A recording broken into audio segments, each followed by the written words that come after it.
Hi everyone, I hope you're doing great.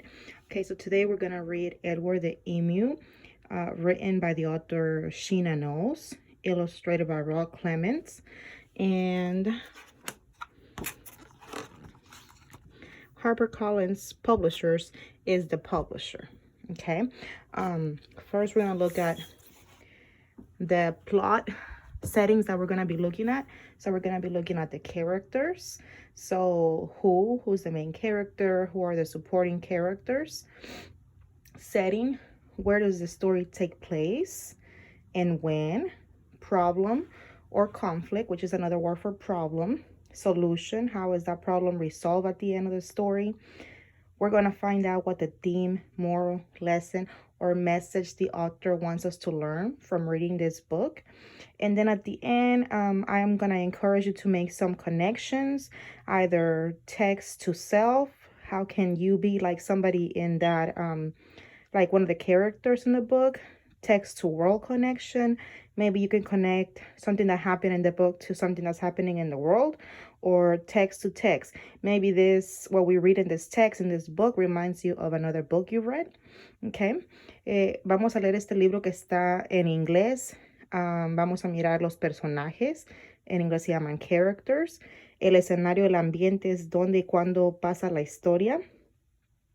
El problema, que también le llamamos el conflicto, va a haber un conflicto en lo que vamos a leer en la historia, y también va a haber una solución a la historia al final de la historia. Después vamos a pensar cuál es el tema, lección, moraleja o mensaje. Es lo que el mensaje que el autor nos quiere dar, que aprendamos, que podemos usar en nuestra vida diaria. Al final los voy a poner a ver si pueden hacer una conexión. No la van a escribir, nada más quiero que piensen si tienen una conexión de texto a uno mismo, o sea, que algo que pasó en lo que leímos les recuerda algo que ha pasado en su vida. Una conexión de texto al mundo, o sea, que algo que pasó en el libro les recuerda algo que ha pasado en el mundo recientemente, o texto a texto, o sea, esta historia les recuerda a una otra historia que ustedes han leído solos, o que han leído conmigo, o que han visto en YouTube, algo similar, ¿ok?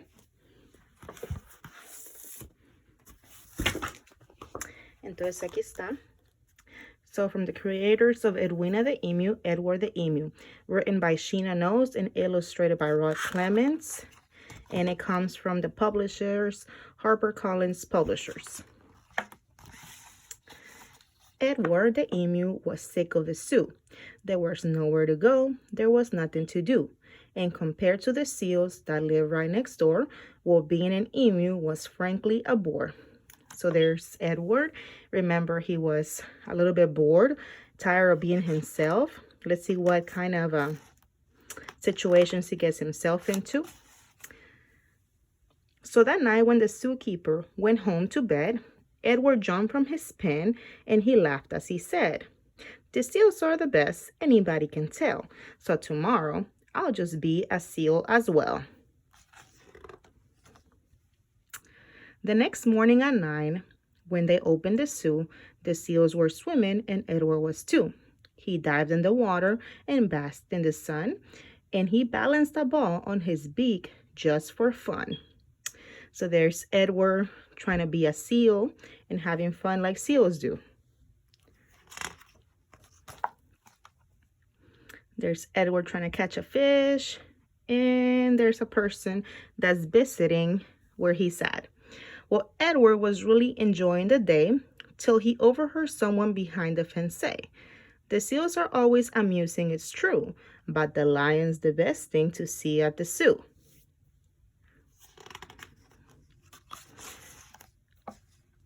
So that night when the zookeeper went home to bed, Edward jumped from the pool and he smiled as he said, "The lion's the best, anybody can tell, so tomorrow I'll just be a lion as well." So there's Edward going and jumping off to pretend to be a lion.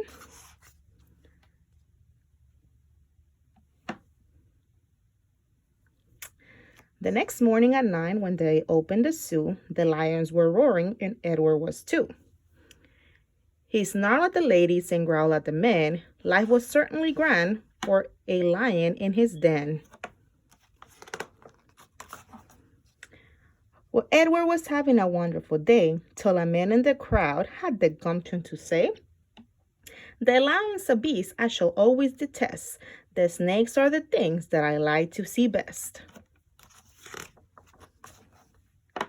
So that night when the zookeeper went home to bed, Edward crept from the cage and he grinned as he said, "If the snakes are the best things, and that's what they say, then tomorrow I'll just be a snake for the day." The next morning at 9, when they opened the zoo, the snakes were all hissing and Edward was too. His lip round the rocks, it was magic to see. Then he curled himself casually up round a tree.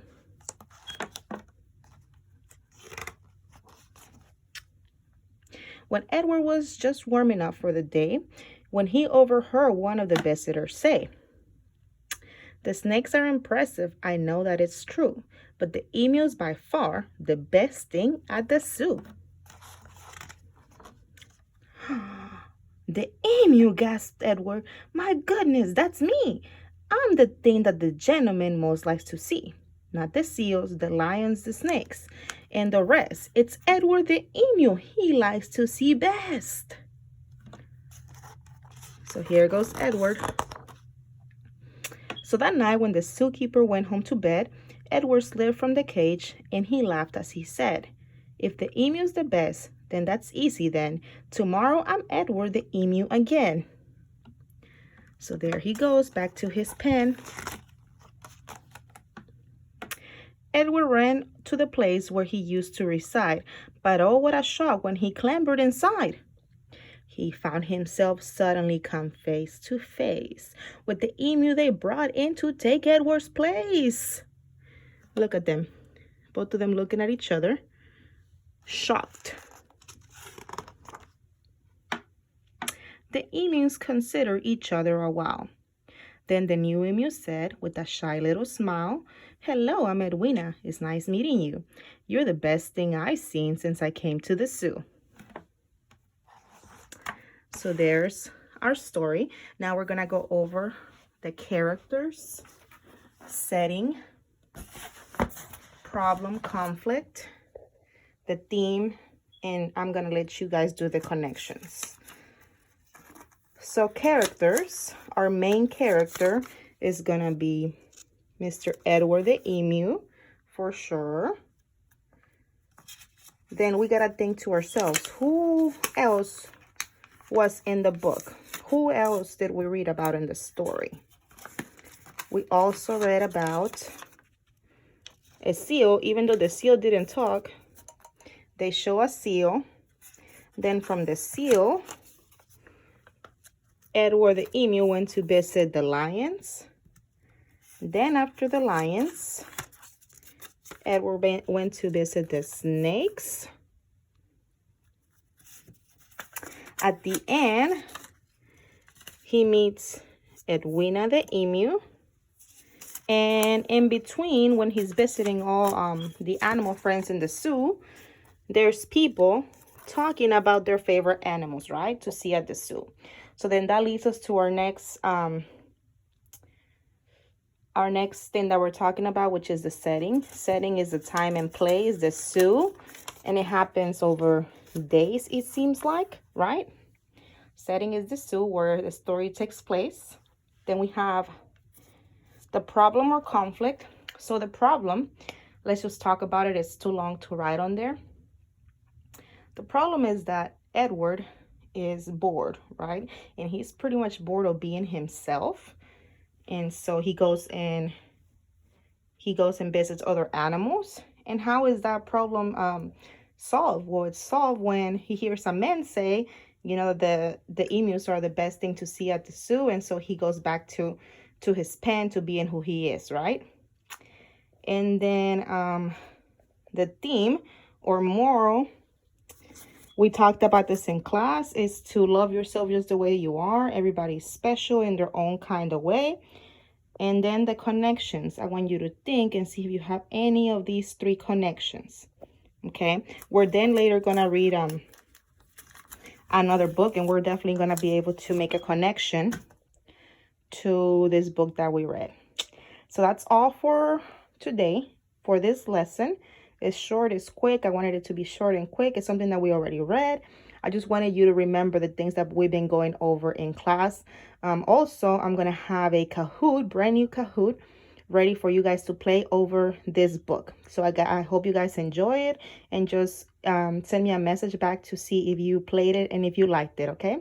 Well, I hope you guys are doing great, and I will post another video for you guys soon. Bye-bye.